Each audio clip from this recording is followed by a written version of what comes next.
A very good evening to all of you. Welcome to C S solution. जैसे कि मैंने आप लोगों से वादा किया था कि शाम तक आपको मैं बता दूंगा केस का स्टेटस आज क्या हुआ था हियरिंग में। सभी कैंडिडेट को हार्दिक शुभकामनाएं। जो आज केस था हाई कोर्ट में 17 जून को, वो हमारे फेवर में आया है। एंड आपके लिए राहत वाली खबर यह है कि JIT 817 के लिए रास्ता हो गया है क्लियर। केस हो गया है डिस्पोज। एक बार फिर से हाई कोर्ट ने केस को डिस्पोज किया है।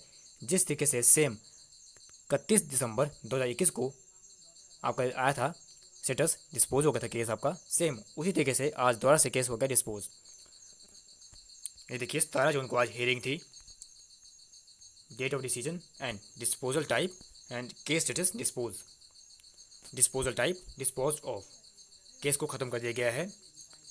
यहाँ पे है petitioner detail Amit Kumar Sharma versus Ram Suhag Singh and others. ये आपको पता है। बात करें इसके ऑर्डर एंड जजमेंट की, उसको पढ़ लेते हैं। 17 जून 2022 आज के ऑर्डर हैं ये।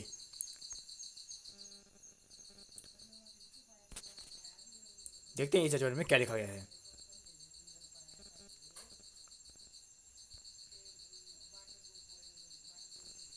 यहाँ पे केस टाइटल होता है एंड आपके पिटिशनर के नाम होते हैं कि कौन कौन से आपके प्रेजेंट हुए थे कोर्ट में। ये आपके काम की इन्फॉर्मेशन नहीं है, इन्फॉर्मेशन काम की आपकी यहाँ से शुरू होती है। दिस पिटिशन कमिंग ऑन और for order this day, this court passed on the following order. Pursual of reply filed on behalf of the respondent number 1 and number 2, as well as instruction placed on record today during the course of hearing, reveal that the government has taken a concise decision to implement the direction issued by the court in para 34 of the judgment. इसका बोलने का मतलब ये है कि सरकार ने HP high court को रिप्लाई फाइल किया था। उन्होंने रिक्वेस्ट की थी कि हम 1337 पोस्टों पर रिजल्ट करने को तैयार है, हमें अनुमति दी जाए। और जो पैन नंबर 34 है, जो 31 दिसंबर को जजमेंट आई थी हाई कोर्ट की, उसमें जो पैन नंबर 34 था उसमें के साफ साफ लिखा गया था कि जो आपकी 556 की पोस्टें हैं 817 में मर्ज हुई है उनको अलग किया जाए एंड 817 की जो पोस्ट है उस पर रिजल्ट डिक्लेयर कर दिया जाए। तो यही इसमें लिखा गया है कि इसको मान लिया गया है। सरकार ने ऑर्डर दे दिए हैं HPSSC को कि आप रिजल्ट निकाल सकते हो 1337 पोस्टों पर। देखिए आगे आगे क्या लिखा गया है। In view of this, nothing survive in the present petition and the same is accordingly disposed of. Pending miscellaneous application, if any, also stand disposed of. इसमें बोला गया है कि इससे कनेक्टेड जो भी आपकी एप्लीकेशन में जुड़ी हुई होगी, जो केस जुड़े होंगे, उनको भी डिस्पोज कर दिया गया है। अब जानते हैं कि 34 पैराग्राफ में क्या लिखा गया था। ये रहा 34 पैराग्राफ। इसमें ये मेंशन किया गया था कि since the common INP rules stand amended by 2020 rules and the cause of persistent confusion for the time being appears to have been removed as a necessary consequences selection for JOIT और सुस्तारा shall take place in accordance with 2020 rules। इन्होंने बोला है कि JO और सुस्तारा की जो भर्ती होगी वो 2020 में जो INP रूल बने हैं उसके अकॉर्डिंग होगी। However, the selection process shall not be include the selection for posts which were left over the from advertised post of JOIT 556 as the said post have already been directed to be filled through selection process of JOIT 556। इस पूरे paragraph में ये लिखा गया है कि जो JOIT 556 की पोस्टें हैं वो 556 के INP रूल के हिसाब से भरी जाएगी और जो 817 की पोस्टें हैं वो 817 के INP रूल के हिसाब से भरी जाएगी। दोनों के INP रूल अलग थे, इसलिए जो 556 की पोस्टें हैं उनको फिलहाल होल्ड कर दिया गया है। 530 के करीब ये पोस्टें थी और 1867 में से 530 को माइनस किया जाए तो ये बचता है 1337। अब इतनी पोस्टों पे रिजल्ट जल्द आने की उम्मीद है। बस घूम फिर के बात यह है कि हर एक एस्पिरेंट का टाइम वेस्ट हो रहा है, क्योंकि आज भी डिसीजन वही आया जो 6 महीने पहले आया था हाई कोर्ट की तरफ से। 6 महीने पहले भी हाई कोर्ट ने यही बोला था कि मैरिट को रिकास्ट किया जाए 556 की एंड जितनी भी पोस्टें मर्ज की गई है 817 में उनको साइड किया जाए और रिमेनिंग पोस्ट पे रिजल्ट डिक्लेयर किया जाए। लेकिन कंटेम्प्ट ऑफ कोर्ट का केस लग गया था इस पर, जो कि आज सॉल्व हो चुका है। जनवरी, फरवरी, मार्च, अप्रैल, मई, जून ये 6 महीने टोटल हुए वेस्ट, क्योंकि आज भी डिसीजन वही आया जो 6 महीने पहले आया था। अब बात की जाए जो सुप्रीम कोर्ट है उसमें हियरिंग आपकी 11 या 12 जुलाई को है, जो कि 556 से संबंधित है। उसमें 556 के कैंडिडेट है वो है जो भी जॉब में लगे हुए हैं, उन्होंने डिमांड ये की है कि उन्हें जॉब से नहीं निकाला जाए। देखते हैं वहाँ से क्या अपडेट आता है, लेकिन उम्मीद ये है कि अब आपका रिजल्ट जल्दी आएगा। लेकिन अगर प्रैक्टिकल बात की जाए, एक तरफ तो खुशी की बात है कि JEE का रिजल्ट आने वाला है बहुत जल्द, लेकिन अगर हम प्रैक्टिकली सोचें तो शायद इसका फाइनल रिजल्ट ना आ पाए। वो कैसे, समझते हैं डिटेल में। आज तारीख है 17 जून। 22 जून को टाइपिंग होगी फिजिकली हैंडीकैप्ड स्टूडेंट की, 22 जून को। और आपको पता होगा कि पैरेलल में 15 जून से लेकर 22 जुलाई तक DV हो रही है JBT की। तो मुझे नहीं लगता कि इस बीच ये DV कराएंगे JEE की।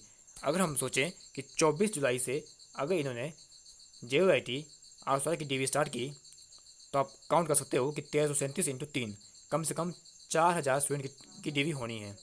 तो 4000 स्टूडेंट की DV कराने के लिए इनको कम से कम लगेंगे 40 से 45 दिन।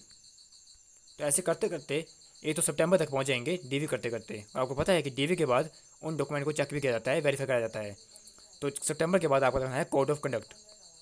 तो मुझे थोड़ा सा डाउट है कि शायद फाइनल रिजल्ट ना आ पाए, तब तक आपका कोड ऑफ कंडक्ट ना लग जाए। लेकिन हम उम्मीद करते हैं कि सरकार कुछ ना कुछ करेगी जल्दी। अगर सरकार चाहे तो कुछ भी कर सकती है, आपकी DV जल्द भी करा सकती है JBT के साथ। लेकिन ऐसा आज तक कभी हुआ नहीं है कि इतनी बड़ी पोस्टों की DV का साथ हो जाए।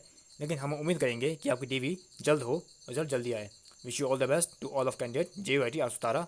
एंड आज का अपडेट ये है कि केस हो गया है डिस्पोज हाई कोर्ट से, एंड अब सुप्रीम कोर्ट की हियरिंग होगी 11 जुलाई को या 12 जुलाई को। अगर वहाँ से कोई अपडेट आएगा आपको चैनल की मदद से अपडेट कर दिया जाएगा। इस जजमेंट की PDF आपको हमारे टेलीग्राम पे मिल जाएगी, वहाँ पे आप इसको पढ़ सकते हो। केस स्टेटस आपको मिल जाएगा। एंड 34 जो पैराग्राफ है इसको भी मैं आपको भेज दूँगा अलग से, क्योंकि ये आज के जजमेंट में नहीं है, ये पुराने जजमेंट में है। इसको मैंने इंक्लूड किया है जानबूझ के, ताकि आपको पता लग जाए कि इसमें क्या लिखा गया था। तो फिलहाल यही अपडेट है कि आपका केस डिस्पोज हो चुका है एंड 1337 पोस्ट रिजल्ट आने की संभावनाएं बहुत जल्दी है। और बहुत जल्द आपको कट ऑफ की वीडियो मिलेगी 817 की भी एंड 939 की भी। एंड उन कैंडिडेट को दुखी होने का जरूरत नहीं है। अगर 530 पोस्टें होल्ड होती है तो कुछ कैंडिडेट ऐसे होंगे जिनको दुख होगा कि उनका नंबर नहीं पड़ा। उन्हें टेंशन की बात नहीं है। अगर उन कैंडिडेट ने 903 और 939 का पेपर दिया है तो उनकी सिलेक्शन पक्की हो जाएगी उस पर, अगर उनका स्कोर कम है। क्योंकि अगर 817 का रिजल्ट पहले आता है तो डेफिनेटली 903 प्लस 939 की कट ऑफ काफ़ी गिर जाएगी, क्योंकि आपके मैक्सिमम कैंडिडेट सेम ही है हर पोस्ट पे। जितने भी कैंडिडेट ने 817 का पेपर दिया था उन्हीं में से कैंडिडेट निकल के आए हैं 903 में भी एंड 939 में भी। कुछ ही कैंडिडेट ऐसे होंगे जो आपके नए एस्पिरेंट होंगे, लेकिन मैक्सिमम कैंडिडेट आपके रिपीट है। आपका नॉनी का रिजल्ट भी आने वाला है एंड CSK का रिजल्ट आने वाला है।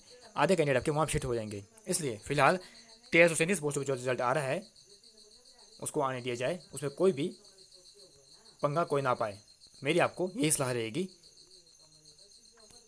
क्योंकि कुछ कैंडिडेट कमेंट कर रहे थे कि हमें तो 1800 से पोस्टें चाहिए, लेकिन ऐसा नहीं है। जो हो रहा है होने दो, क्योंकि आपको पता होगा something is better than nothing. 2 साल से प्रोसेस रुका हुआ है, इसलिए अब जो हो रहा है उसको होने दिया जाए। Again congratulation to all of you. आज की हियरिंग हमारी फेवर में रही।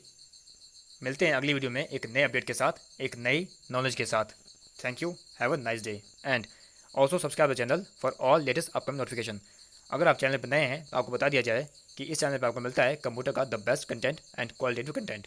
हिमाचल प्रदेश में होने वाला हर एक कंप्यूटर एग्जाम को सॉल्व करा जाता है CS सोल्यूशन पे विद डिटेल नॉलेज। इसमें सिर्फ एग्जाम के आंसर नहीं होते, बल्कि आपको हर एक क्वेश्चन के चारों ऑप्शन को स्टडी कराया जाता है विद डिटेल नॉलेज के साथ। और जो आपके लेटेस्ट पेपर होते हैं 2022 के, उनको भी सॉल्व करने की कोशिश की जा रही है। और साथ में एस्पिरेंट की डिमांड पे GK भी शुरू कर दी गई है। अगर आपका सपोर्ट रहा तो मैं आपको काफ़ी कंटेंट प्रोवाइड करूँगा। और जैसे कि आपको पता है कि इस चैनल पर आपको मिलता है फ्री कंटेंट, तो आगे भी आपको फ्री कंटेंट मिलता रहेगा। Thanks for connecting with CS solution. See you soon again. Thank you, have a nice day. फैसला हुआ JO 817 IT पर बात करें तो इस पर हाई कोर्ट का बड़ा फैसला आया। आज इस मामले की सुनवाई की गई और सुनवाई के बाद हाई कोर्ट ने अपने पारित आदेशों में कहा कि अवमानना का ये मामला कमीशन के खिलाफ था, ये खारिज कर दिया गया, इसे खारिज कर दिया हाई कोर्ट ने। अब ये कंटेम्प्ट का केस नहीं रहेगा। इसमें 2 महत्वपूर्ण थे। पैरा 33 जिसमें स्टे बरकरार रहेगा, जो 556 को लेकर है वह स्टे बरकरार रहेगा, लेकिन पैरा पैरा 34 को लागू करने के आदेश यहाँ पर पारित किए गए हैं, क्योंकि इस पूरे मामले को लेकर राज्य सरकार के एडवोकेट जनरल आज हाई कोर्ट में उपस्थित हुए। उन्होंने खुद कहा, राज्य सरकार की तरफ से दलील देते हुए कहा कि हिमाचल प्रदेश की सरकार 817 का रिजल्ट डिक्लेयर करने को तैयार है, भर्तियां करने के लिए तैयार है, और इसके लिए उन्होंने सरकार की तरफ से दिए गए एक अपने सुझाव को वहां पर हाई कोर्ट के समक्ष रखते हुए कहा कि अगर इसमें अदालत अगर अनुमति देती है, 530 जो विवादित सीटें जो 556 की शिफ्ट की गई थी 817 में, उन्हें फिलहाल जब तक आउटकम्स नहीं आता, सुप्रीम कोर्ट का अंतिम फैसला नहीं आता, उन्हें अपेंड कर दिया जाए, और बाकी जितने भी 1367 के आसपास 1330 के आसपास पद बचते हैं उन पर 817 की भर्ती करने के लिए राज्य सरकार तैयार है। एडवोकेट जनरल की इस दलील के बाद हाई कोर्ट ने इसकी अनुमति प्रदान कर दी। हाई कोर्ट से पारित इन आदेशों के बाद अब हिमाचल प्रदेश के कार्मिक विभाग ने हमीरपुर कर्मचारी चयन आयोग को ये निर्देश जारी कर दिए हैं कि 817 530 सीटों को छोड़कर बाकी जितनी भी 817 की सीटें हैं उसका रिजल्ट डिक्लेयर कर दिया जाए, और